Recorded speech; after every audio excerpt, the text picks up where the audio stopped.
এক গরিব কৃষক ছিল। তার জীবন ছিল সাদামাটা তবে শান্ত। একদিন হঠাৎ সে লক্ষ্য করল তার একটি হাঁস প্রতিদিন একটি করে স্বর্ণ ডিম দিচ্ছে।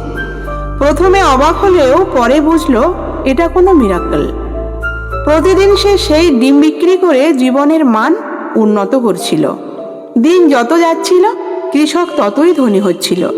কিন্তু ধন কখনো শুধু সন্তুষ্টি আনে না, আনে লোভও। একদিন তার মনে হলো প্রতিদিন একটা ডিম পেলে তো সারা জীবন লাগবে। যদি হাঁসটার পেট থেকে একসাথে সব ডিম বের করে নেওয়া যায়। এই চিন্তা মাথায় নিয়েই সে হাঁসটিকে মেরে ফেলল। কিন্তু পেট চিরে দেখলো ভেতরে কিছুই নেই।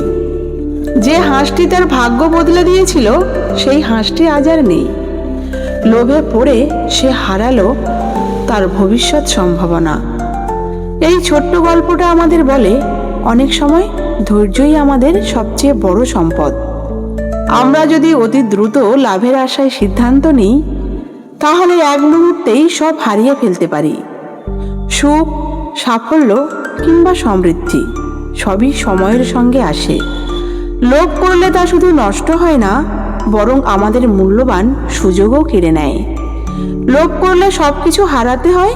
কৃষক ও তার স্বর্ণ ডিম পাড়া হাঁসের গল্প একটি ছোট্ট গল্প হলেও কিন্তু যুগান্তকারী শিক্ষা।